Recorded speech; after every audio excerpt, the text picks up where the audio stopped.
Peace, Israel, and Yah bless. Thy righteousness is an everlasting righteousness, and thy law is the truth. The title of today's lesson is Enforcing Yah's Law in the Midst of Ourselves. 9.5 tribes versus 2.5 tribes. Once again, the title of today's lesson is Enforcing Yah's Law in the Midst of Ourselves. 9.5 tribes versus 2.5 tribes. Once again, brace yourselves, tighten up your jaws. Do not turn to the left or to the right, or you will get hit in the mouth. We are to walk the straight and narrow way of the Most High's commandments.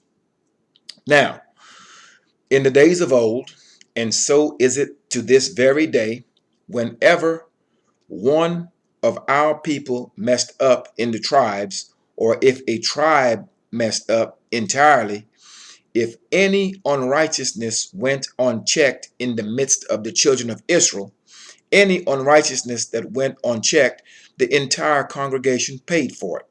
So we were to police ourselves, and the law by which we, or the rules and regulations by which we policed ourselves, and that which governed us was the Most High's laws, statutes, judgments, and precepts. We never needed another people to police us or tell us what to do, nor have we ever in times past had to report to other people. This was self-governance in the midst of the children of Israel, for we were given a set of laws that no other nation was given.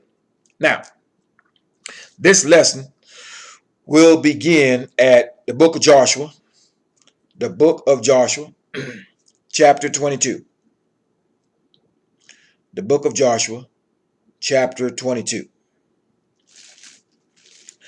And verse 1 of chapter 22 of the book of Joshua reads, Then Joshua called the Reubenites and the Gadites and the half tribe of Manasseh. Now, what we have here, or what has transpired, is that these 2.5 tribes, they were given possession on one side of Jordan. However, they were not allowed to just take their possession, while the other 9.5 tribes had to go on the other side of Jordan to get their possession. So, what Moses commanded the 2.5 tribes was, look, you have to go before your brethren on the other side of Jordan to conquer those nations on the other side.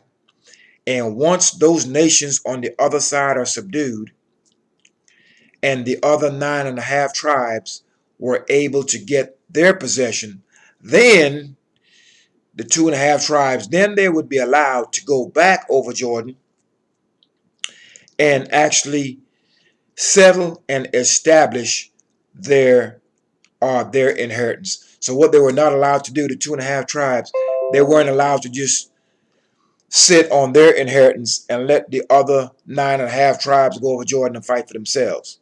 It was not about, that was not going to take place. So the 2.5 tribes, they got their possession on one side of Jordan. They had to go up with their brethren on the other side and help them conquer those nations and subdue those lands. And once that was complete, then the 2.5 tribes were allowed to come back onto their inheritance and possess that on the other side of Jordan. So that's the setting of what's going on right now. Verse 2, and said unto them, ye have kept all that Moses the servant of Yah commanded you, and have obeyed my voice in all that I commanded you. So Joshua is addressing the 2.5 tribes, telling them that they have been in obedience to the words of Moses and to Joshua himself, because remember, Joshua or Oshua or Yehoshua, you may call him either one of those, he took control of the house of Israel after Moshe, his predecessor had passed away. Verse 3, ye have not left your brethren these many days unto this day, but have kept the charge of the commandment of Yah your strength, or Yah your strong one. Verse 4, and now Yah your strength have given rest unto your brethren, as he promised them. Therefore, now return ye and get you unto your tents and unto the land of your possession, in which Moses the servant of Yah gave you on the other side of Jordan. So verse 4 explained exactly what I've said previously before I started reading this chapter. Okay, so now they're allowed to return back on the other side of Jordan to their possession after the lands were conquered. Verse 5, but take diligent heed to do the commandment of the law. So every time you're reading this book of remembrance, all you're hearing is remember the laws of Moses, follow my law, obey my law, walk within my law, statutes, judgments, and precepts. That is the common theme throughout the book of remembrance. So therefore, you cannot allow your enemies to tell you there is no law. Once again, verse 5, but take diligent heed to do the commandment and the law which Moses the servant of Yah charged you, to love Yah your strength, and to walk in all his ways, to keep his commandments, and to cleave unto him, and to serve him with all your heart and with all your soul. Verse 6, so Joshua blessed them and sent them away, and they went unto their tents. Verse 7, now to the one half of the tribe of Manasseh Moses had given possession in Bashan, but unto the other half thereof gave Joshua among their brethren on this side Jordan westward. And when Joshua sent them away also unto their tents, then he blessed them. Verse 8, and he spake unto them, saying, return with much riches unto your tents, and with very much cattle, with silver, and with gold, and with brass, and with iron, and with very much raiment, that's clothing. Divide the spoil of your enemies with your brethren.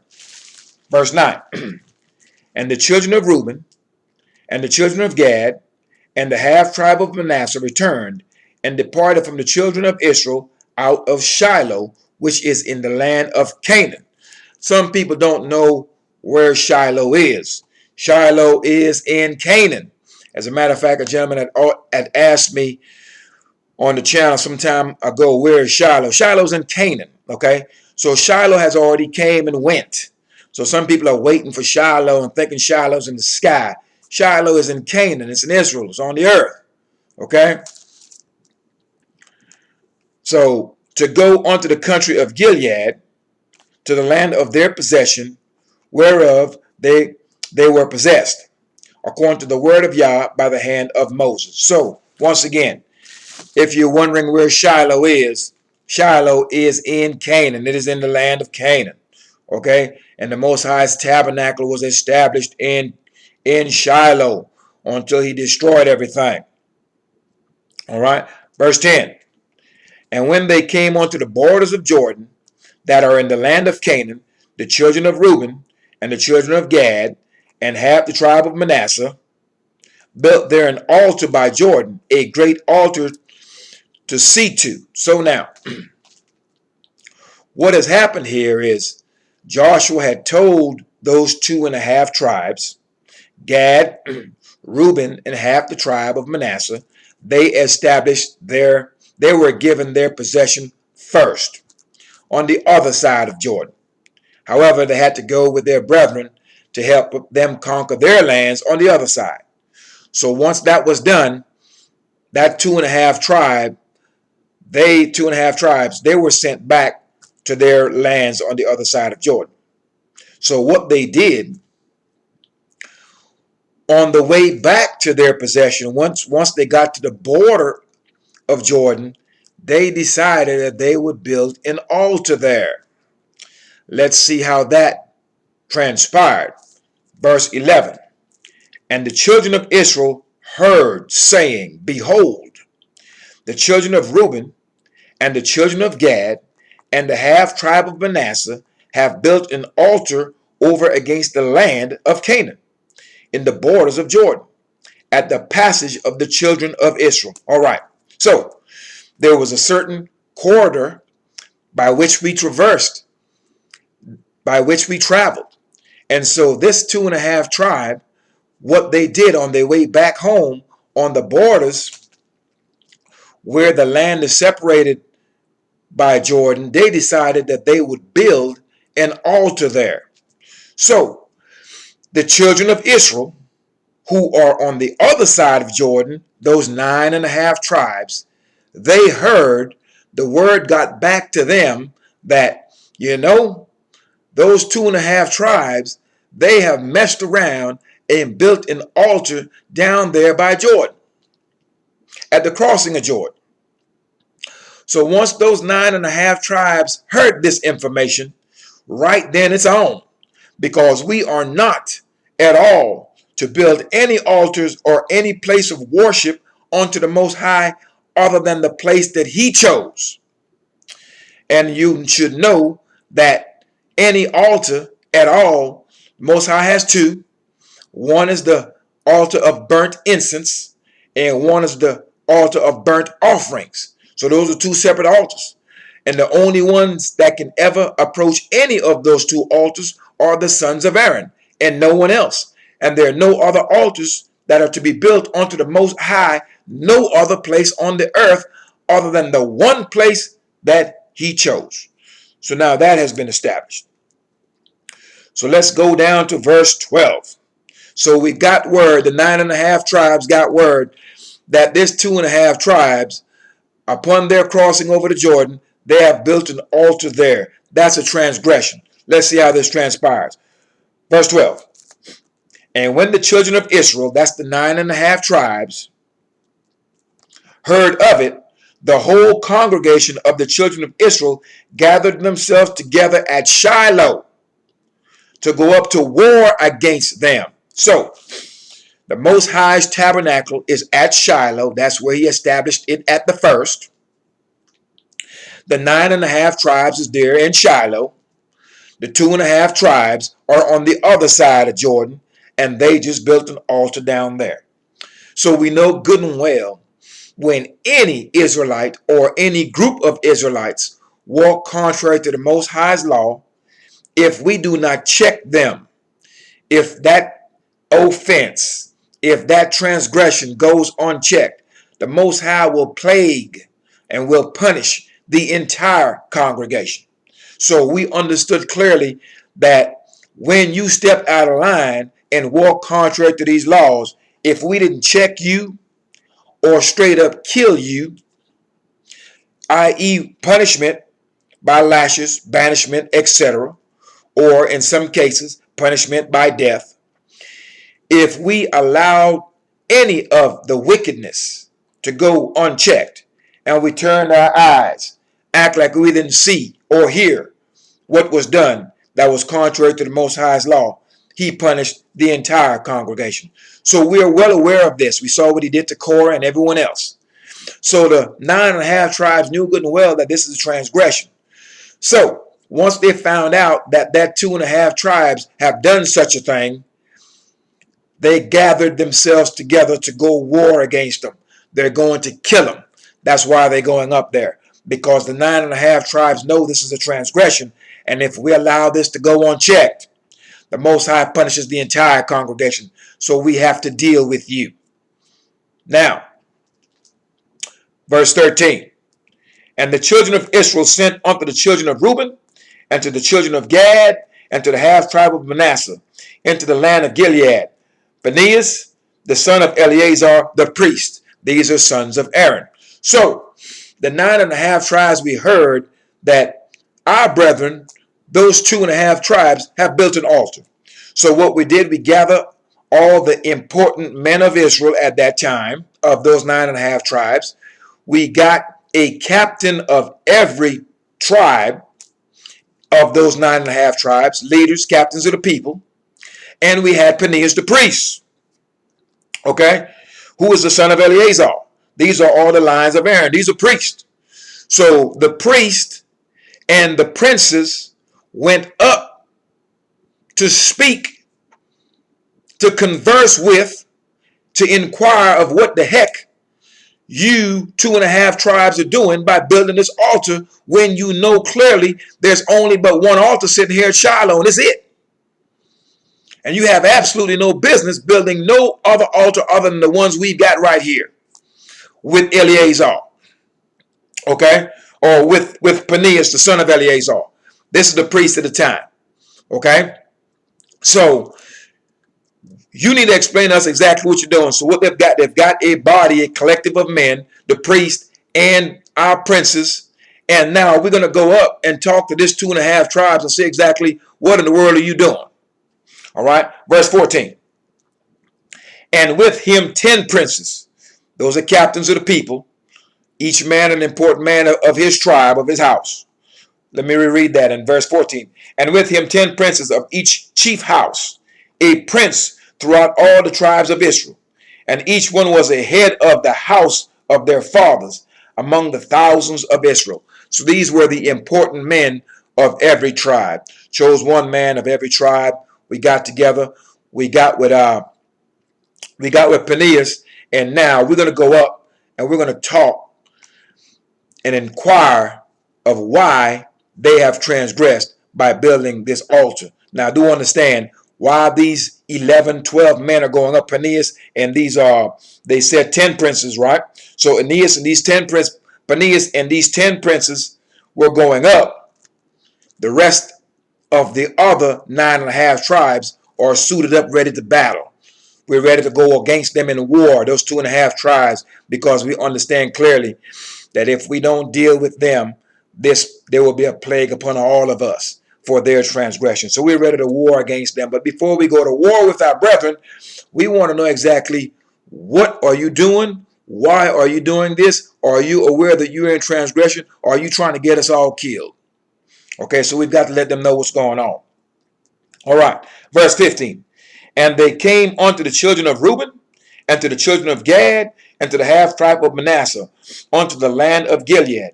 And they spake with them, saying, Thus saith the whole congregation of Yah. That's the vast majority of them. That's the 9.5 tribes on the other side of Jordan. What trespass is this that ye have committed? It is a trespass to build any altar anywhere on the face of this earth. It is a trespass to do it.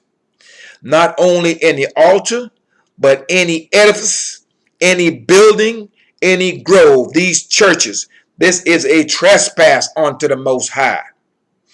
Let me reread that once again. Thus saith the whole congregation of Yah. That's our brethren on the other side of Jordan, those 9.5 tribes. What trespass is this that ye have committed against Yah, the strength of Israel, to turn away this day from following him, or from following Yah, in that ye have builded you an altar, that ye might rebel this day against Yah? So we're now telling them straight up, look, bro, you know this is a trespass. What are you doing? Why are you rebelling against the Most High? You know clearly that there is but one place that the Most High chose to lay his name. And his altar is with Eleazar over here. And it's with us at Shiloh. How dare you come over here and build another altar? So now we're looking to see exactly what response they're going to give, because we've got men suited up, ready to battle. We're ready to go to war against them. That means kill them. Should this answer that you give here be out of sorts? So let's see what the answer that was given, and let's see exactly how the problem was remedied. Verse 17. Is the iniquity of Peor too little for us? In other words, Baal Peor, that's when dealing with Balaam, when we started following after all types of idols, that alone was a curse unto us, and we were still being plagued for that thing. So the house of Israel is saying, hey, you know what, look, the iniquity, the sin of Peor, was that too little for us? Or are you going to come here and build this altar and add sin to sin and cause us more problems and cause more curses to be brought upon our heads and cause us to be enslaved and carried away and be captive unto other nations as we are this day? All right. from which we are not cleansed unto this day. So he's telling them, from the sins of Peor, is that too little, because we still have not been cleansed from those sins, although there was a plague in the congregation of Yah. So because of Peor, there was a plague placed upon the whole entire congregation. So here you are, you 2.5 tribes. You're going to come down here and build this altar, knowing you're trespassing against the Most High, and you're going to add to the sins that's already upon our heads that we're currently paying for. And the men of Israel we're not going to go for that. Verse 18, but that ye must turn away this day from following Yah, and it will be, seeing ye rebelled today against Yah, that tomorrow he will be wroth with the whole congregation of Israel. So, when any of us rebel against the Most High by doing evil, that's doing anything contrary to his laws, statutes, judgments, and precepts, then he becomes wroth with the entire congregation. And thus, when one does wrong, we are all punished. And that is why the mechanism for our success is to walk in that law. And the enforcement thereof, of that law, is done by the men of Israel. We do not need the laws of our enemies by which to police ourselves. We are a nation specifically unto the Most High. We are his sons. We are his daughters. We are the apple of his eye, and we have been given specific laws, statutes, and judgments by which to live by. We were also given the judgments should someone walk contrary to his law. So a law has judgment. Judgment and justice equals punishment. And if there's going to be justice rendered, there needs to be punishment. And from punishment, there also needs to be restitution. So therefore, when you punish someone, they have to pay for that which they have done as well. And that ties into that punishment. Okay? So let's get back to verse 19. So we understand clearly that the Most High punished the whole congregation, has in times past, and continue to do it today, when we allow wickedness to thrive in the midst of us, and everyone wants to say, I didn't see such and such killed such and such. I didn't see such and such stole such and such. As we allow this wickedness to go unchecked, and we turn our eyes away from righteousness and act like we didn't know, we didn't hear, and all this other thing, all these other things, these other unrighteous acts, all it's doing is multiplying the Most High's wrath against each and every one of us.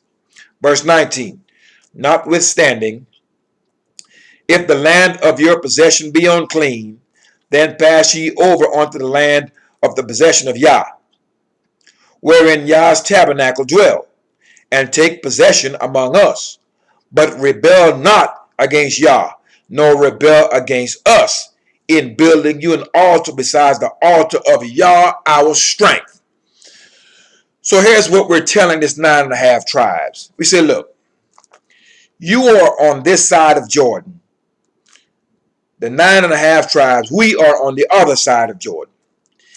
If this area that you 2.5 tribes have been given, if this area and the land is unclean, then come over Jordan on the other side of Jordan, where we, the 9.5 tribes, where we have possession, and you come dwell with us if this land is unclean. Come dwell with us where the Most High's tabernacle is established. But don't transgress against the Most High by building a tabernacle over here or building an altar over here when you know good and well ain't but one altar over here. And that's on our side, our possession in Shiloh. And that's where the Most High's tabernacle is established. And that's where his 2 altars are. And there are to be none built by anyone besides those. So he's telling them, don't rebel against us. and don't rebel against the Most High by building an altar other than the one that is established in Shiloh. I hope you're following me with that. Verse 20. Did not Achan and the son of Zerah commit a trespass in the accursed thing? And wrath fell on all the congregation of Israel, and that man perished not alone in his iniquity. So when Achan stole the goods and hid it in his tent, Joshua brought him out, killed him. So when one person messes up, when we went before our enemies, we got killed, we lost. And so Joshua sought the Most High. He wanted to know, Yah, why were we defeated when we went against these individuals, against this nation? And the answer was revealed to Joshua that that's because the children of Israel has trespassed against me. One of the men took some goods that he weren't supposed to take, and he hid it in his tent. And so the Most High revealed to Joshua exactly who that man was. So they got that man, his tent, and his goods, killed him, killed them. So one of us can cause the downfall of all of us. So our duty and our commandment is to not allow evil to thrive in the midst of us. We're to call it out, we're to root it out, and we're not to accept it. And we're to punish it and punish the evildoer who walks contrary to the Most High's law at every turn. Now, verse 21. Then the children of Reuben and the children of Gad and half the tribe of Manasseh answered and said unto the heads of the thousands of Israel. So now the 2.5 tribes, they have heard the concerns of the 9.5 tribes. So now they have got to speak and give us a clear answer on why you have made this error in building this altar. They've got to say something, because we've got men at the ready to kill them. All right, verse 22. Yah, the strength of all idols. God's lowercase is nothing but idols. Yah, the strength of idols, says God's here. He knoweth, and Israel he shall know. If it be in rebellion, or if in transgression against Yah, save us not this day. So our brethren, the 2.5 tribes, they're saying that, look, Yah knows exactly why we built this altar. If we built this altar in some type of rebellious spirit, then don't save us today. I know you already got men ready to kill us. So if this was done in rebellion, then do what you have to do. Don't even save us on this day. But the Most High knows why we built this thing. The conversation continues. Verse 23. That we have built us an altar to turn from following Yah, or if it to offer thereon burnt offerings or meat offerings, or if to offer peace offerings thereon, let Yah himself require it. So what the men of the 2.5 tribes are saying is that, look, we did not build this altar to walk contrary to the Most High's instruction. We did not build this altar to rebel against the Most High's commandments. We did not build this altar to put burnt offerings thereon. We did not build this altar to burn incense or to offer peace offerings or burnt offerings or any of these things. So we didn't build this altar for any of that.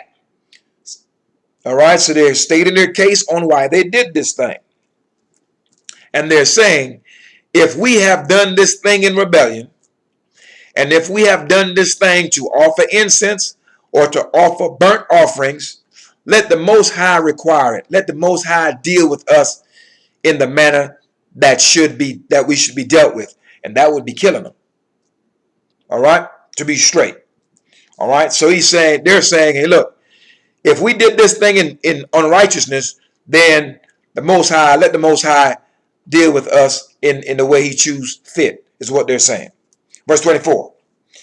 And if we have not rather done it for fear of this thing, saying, in time to come, your children might speak unto our children, saying, what have ye to do with Yah, the strength of Israel, or the strong one of Israel?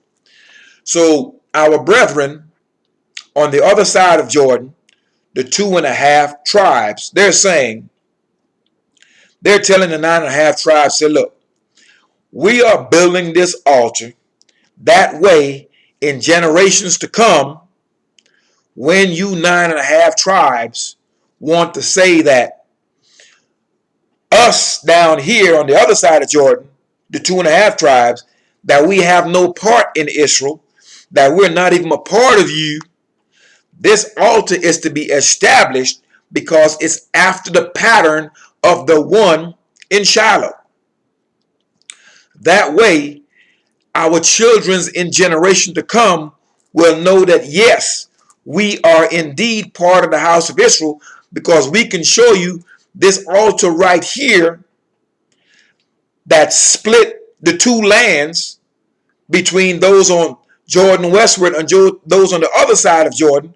We can show you the exact pattern of the one you got, so you can understand clearly that yes, we are a family and we are all the house of Israel, but we were giving our possession on this side of Jordan, and you were given your possession on that side of Jordan. So we built this altar that our children in years to come will be able to show you that we are a family, and that you on the other side of Jordan, you 9.5 tribes, will not be able to say we don't have a possession in Israel. So this is why we built this altar. So this is the case. This is the case that the 2.5 tribes, this is their presentation. This is their reasoning for building this altar. And that's what they're telling Eleazar, okay, or Phinehas. They're telling him, let me go back here.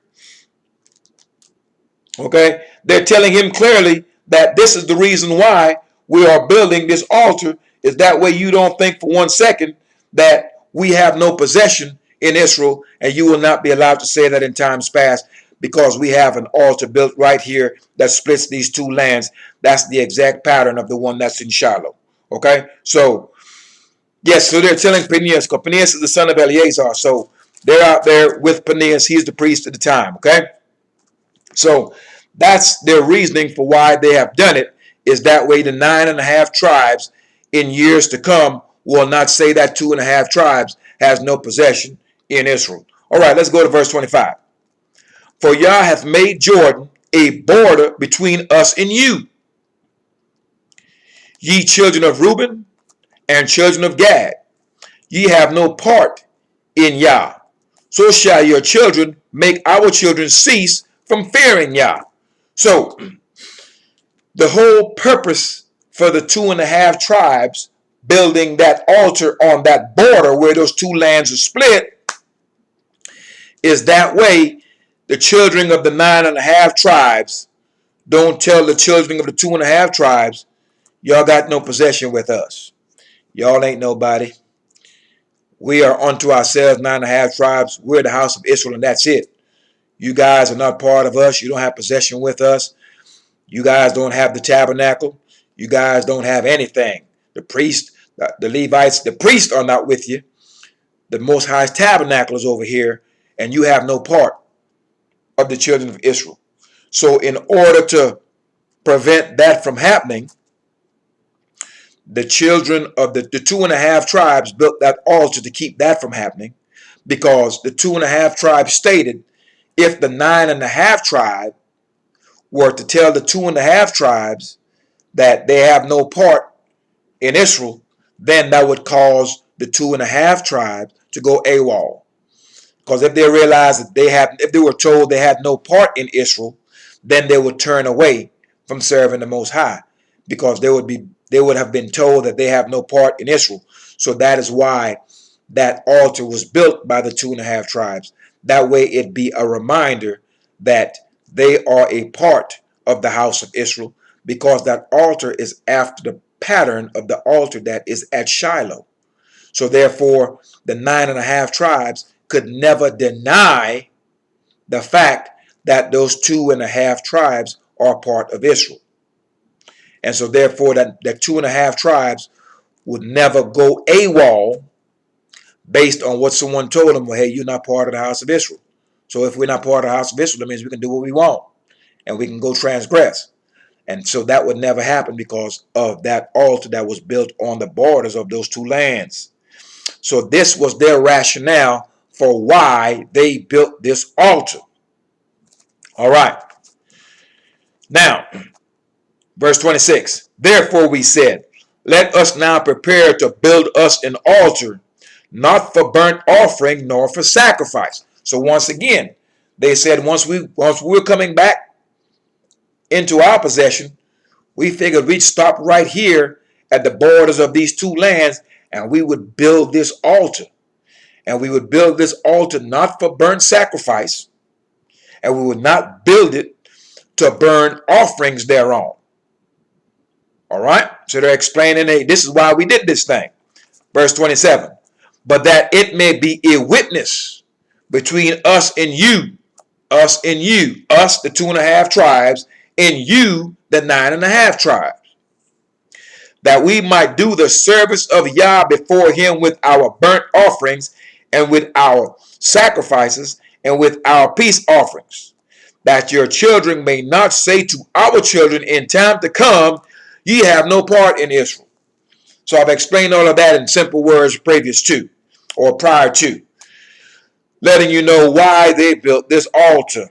We built it so you can't tell us we've got no part in Israel, because we got one right here to establish a witness, to be a witness between us and you on the other side of Jordan, because this tabernacle is after the pattern of the one at Shiloh. So you can never deny us that we are part of Israel, because should you deny us and we don't have any proof that yes, we are indeed part of Israel, then by you denying us that and telling us that, chances are that will cause us to turn away. So we're going to establish this altar right here. We're going to build it. That way our sons and daughters will know in times to come that we are a family, though we are split by this river Jordan. Hope you understand that. All right. Verse 28. Therefore said we, that it shall be, when they should say so to us, or to our generations in time to come, that we may say again, behold, the pattern of the altar of Yah, which our fathers made, not for burnt offerings, not for sacrifice, but it is a witness between us and you. So once again, the purpose for this altar is that way the house of Israel will be able to remember we were split in these many nations, and all of our knowledge, wisdom, and understanding was stripped from us. So we don't know who is who at this present time. But as we start reestablishing some things, all right, then especially in this case, this altar was a memorial pretty much. It's something that we can look to in times to come, to where we can say, you know, we are a family. Our possessions are on this side, your possessions on that side. So when you're telling us, no, we're not part of Israel, we can show you, well then, okay, if we're not part of Israel, how come we got this altar right here that's the exact pattern of the one you've got in Shiloh? And that is the proof that we are a family. That is a proof that we are the sons and daughters of the living God on this side of Jordan. Hope you understand that. Verse 29. Yah forbid that we should rebel against Yah and turn this day from following Yah, to build an altar for burnt offerings, for meat offerings, or for sacrifices, besides the altar of Yah our strength that is before his tabernacle. So, to those of you in these churches talking about you've got an altar and all this other nonsense in these Christian churches, that are a dime a dozen throughout the earth. You are to know, O man of Israel. You are to know, O daughter of Zion. You are in transgression. This is punishable by death.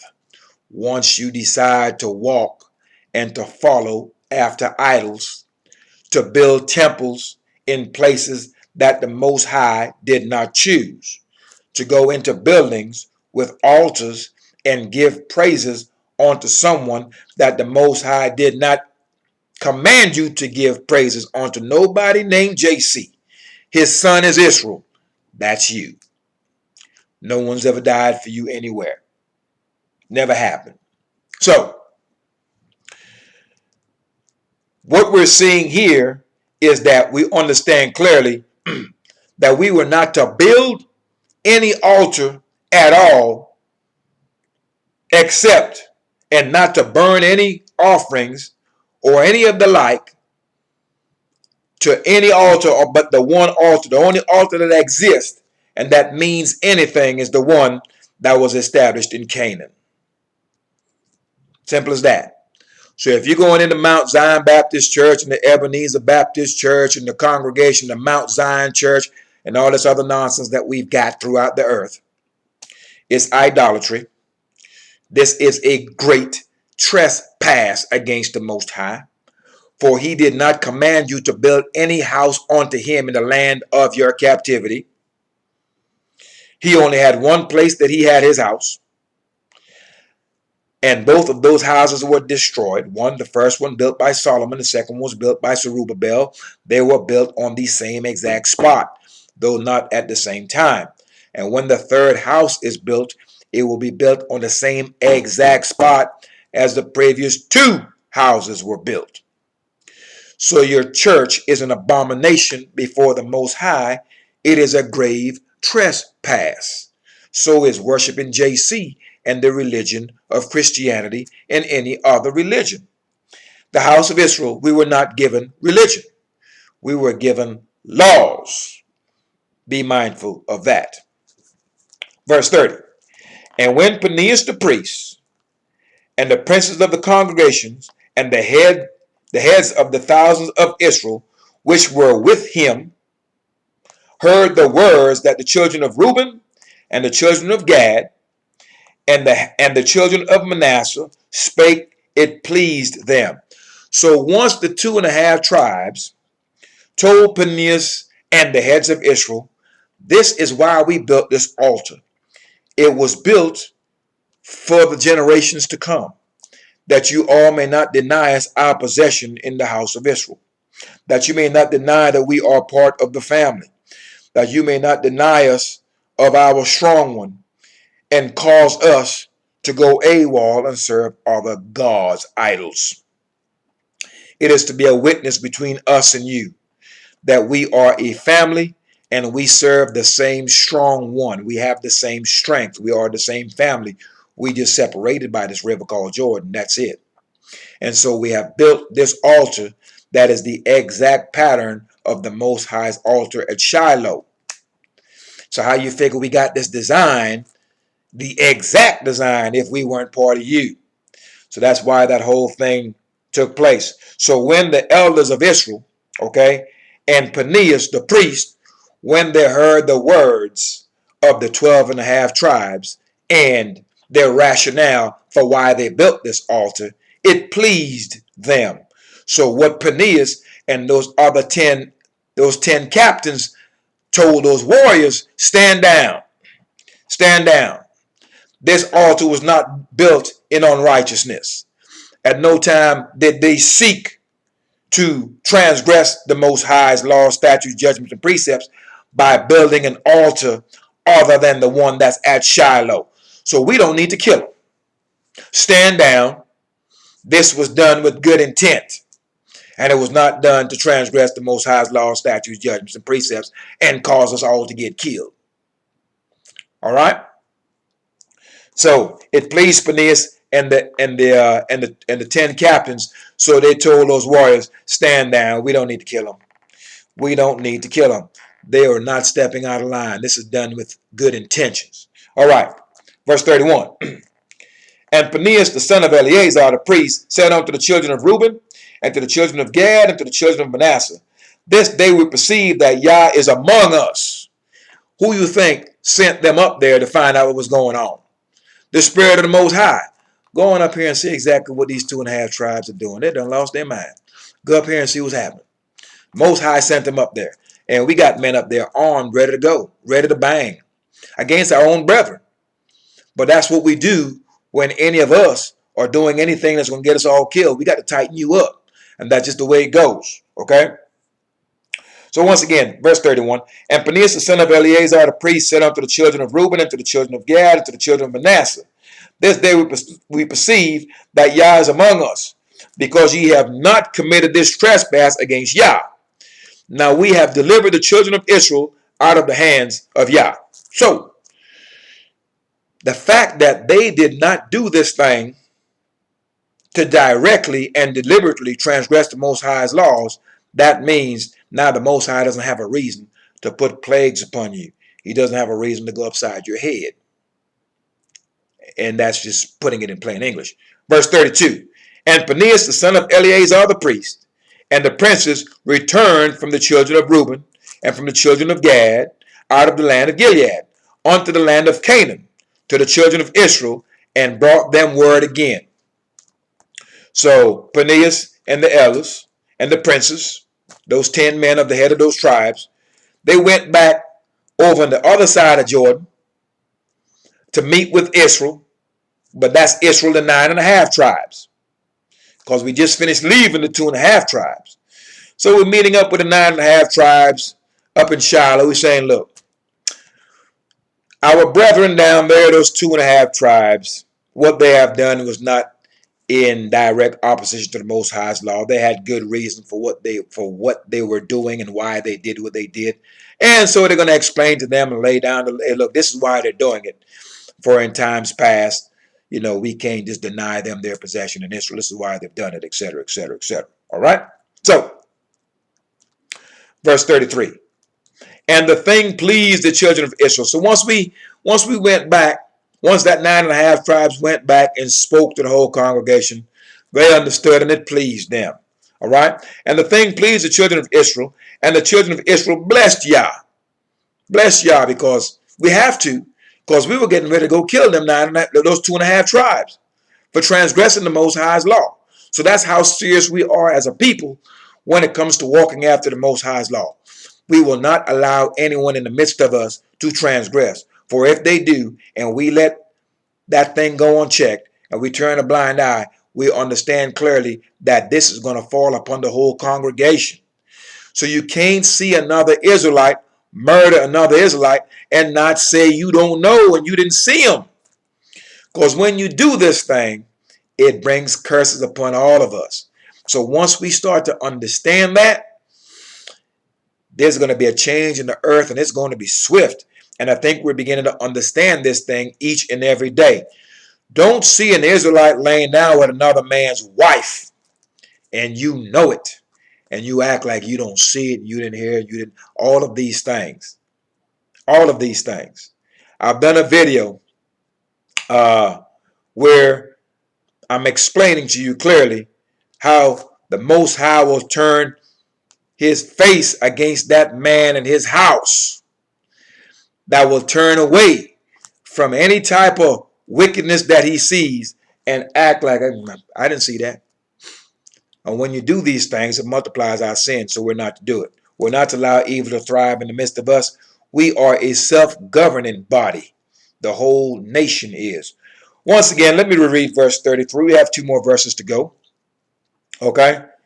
And the thing pleased the children of Israel, and the children of Israel blessed Yah, and did not intend to go up against them in battle, to destroy the land wherein the children of Reuben and Gad dwelt. So,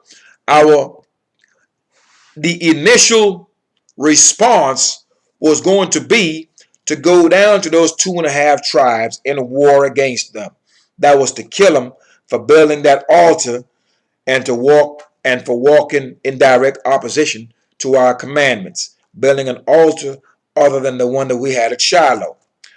But once we got a clear understanding of why the altar was built, then we did not go down with that intent anymore. So that whole situation was stayed. Okay? And the children of Reuben and the children of Gad called the altar Ed, for it shall be a witness between us that Yah is our strength. All right. So the reason why this altar was built was for there to be a witness between the 9.5 tribes and the 2.5 tribes that we are the same family and we have the same strong one. People say God. We have the same strong one. Yah is our strong one. So in years down the road, if those 9.5 tribes wanted to say, Yah is our strong one, we don't know exactly who you are. You're not even part of us. You're not part of the house of Israel. The house of Israel is right here, consists of this 9.5 tribes.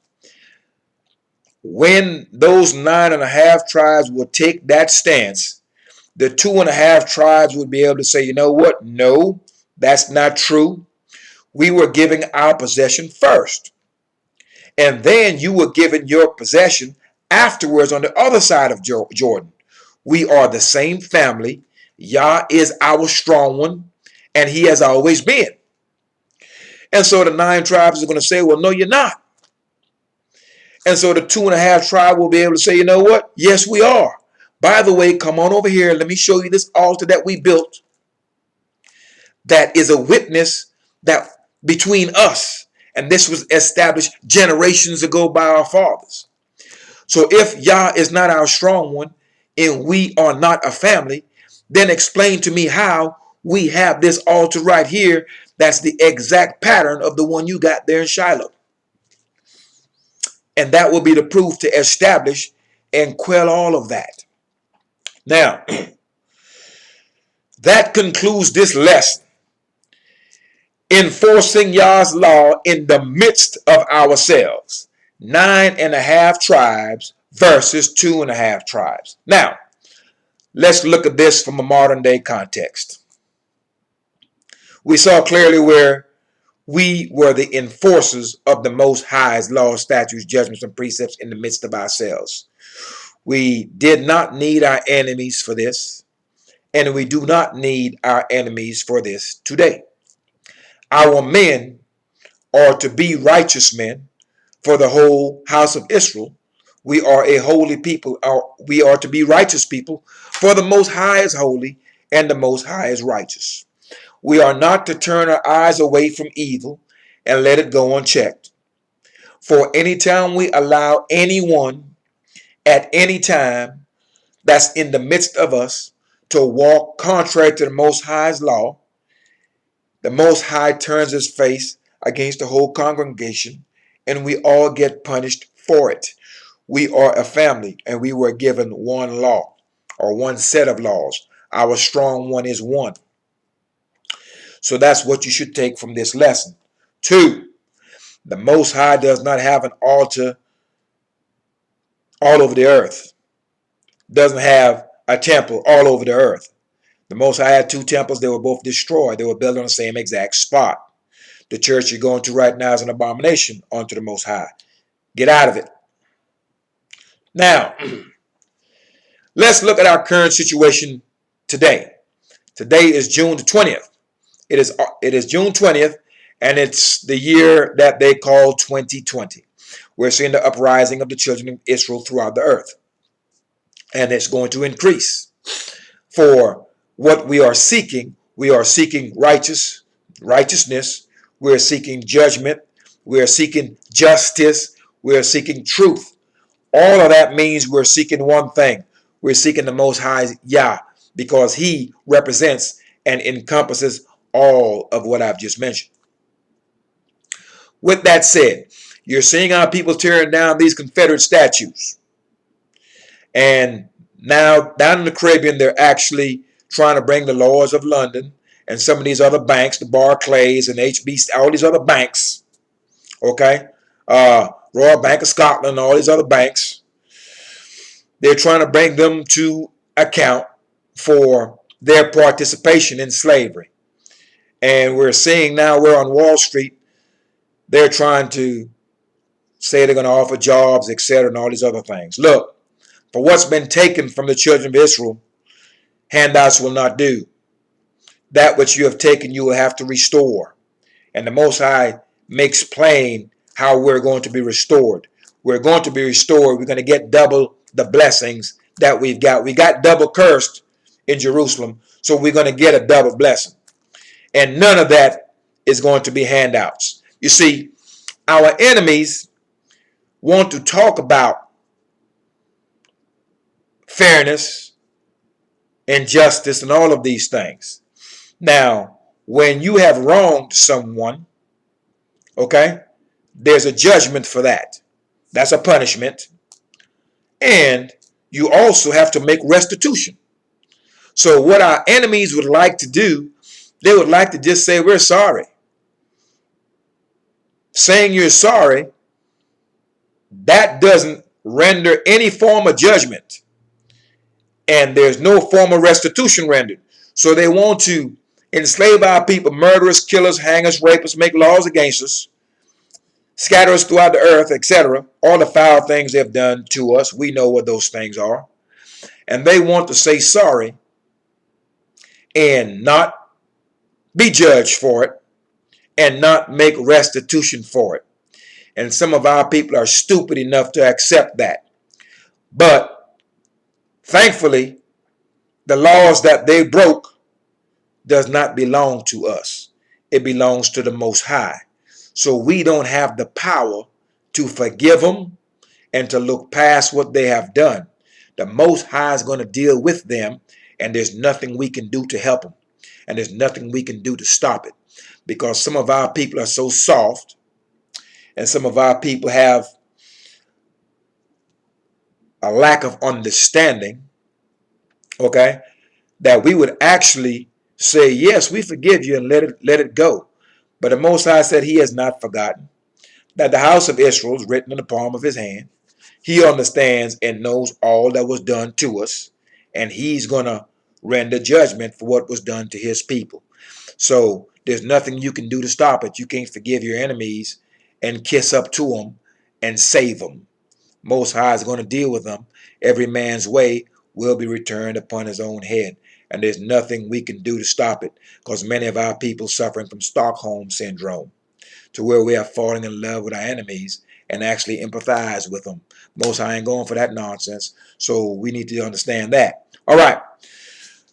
Last part of this lesson I'd like to discuss. Look, we've got these churches in these many nations, which the church is an abomination before the Most High. Christianity is an abomination before the Most High.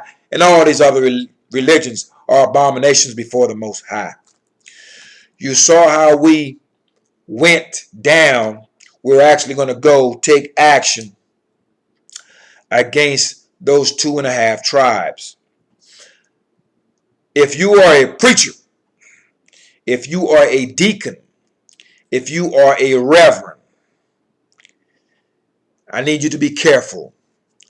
Your people are going to get you. Let me say that again. Right now you're seeing these statues being pulled down as our people start seeking justice and seeking righteousness. These are statues that our great-grandfathers have walked by and never thought anything about it. So the Most High is putting his spirit upon his people, and he's causing them to seek for justice, righteousness, truth, and equity. All of those things means God. All of those things means Yah. So he's putting his spirit upon them that's causing them to seek for him. So once our people start to seek justice, that's Yah. Seek righteousness, that's Yah. Seek equity, that's Yah. And they find him, they're going to find him in what's called his Torah, his law. And they're going to revert back to it. So in times past, our enemies burnt down the churches we had. They're actually doing us a favor. We just didn't know it. These churches are abomination unto the Most High. So as the Spirit of the Most High comes upon us, and we understand clearly what his laws, statutes, judgments, and precepts are, and we understand exactly who we are as a people, and we understand clearly what has happened to us, we're going to burn these churches down. We're going to come get these pastors, just like we went to get this 2.5 tribe down here that built this altar. Anyone that's built altars or built houses unto the Most High in these many lands and is walking after this idol, the righteous is going to come see him. You're going to see this thing play out as we start to awaken more and more each day, seeking righteousness.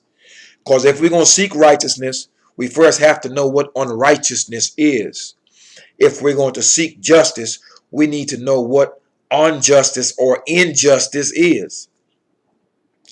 And the only way to establish what injustice is and what unrighteousness is to first know righteousness. And to know righteousness is to know the Most High. And to know the Most High is his law. For his law is the extension of his mercy. So, old preacher man, old reverend, old daggone deacon up in this church laying down with these boys, girls, and people's wives, and even if you're not, you're leading our people astray. You have built a house other than the house the Most High chose. You've got altars in these buildings. That's altars other than the one that the Most High had established in Shiloh. And once our people come to understand who they are and understand what you have done and what you're doing, they're going to come see you. And it's going to be deadly for you when that happens. So watch as we begin to wake up in these nations. You're going to see a turn on these churches and these pastors and these other people that's leading our people astray in idolatry. It's coming. Stand by for it. You will see a repeat of what we saw in the days of old. All right. That concludes this lesson. Enforcing Yah's law in the midst of ourselves. 9.5 tribes versus 12.5 tribes. We are to walk within the law, statutes, judgments, and precepts, and none other. The Most High had but one house, and it was established in one place. And we were not to build any houses unto the Most High in the land of our captivity, nor were we to build any altars anywhere on the earth other than the ones that the Most High had established. So this is to be clear. And anyone that does these things, the righteous will go after them. So these churches and these altars in these churches and these preachers and pastors and laymen and deacons and all of them, they're doing everything contrary to the Most High's law. So as the people wake up and they begin to realize exactly what's happening, they're going to turn on them. It's going to be ugly for them. This is coming. Peace, Israel, and Yah bless. Thy righteousness is an everlasting righteousness, and thy law is the truth. Continue to turn to the Most High. Continue to face Jerusalem. Lift your hands in prayer. Offer your supplication. For the Most High will hear you from the land of your captivity when you do this. Peace, Israel, and Yah bless. Thy righteousness is an everlasting righteousness, and thy law is the truth. Peace, Israel.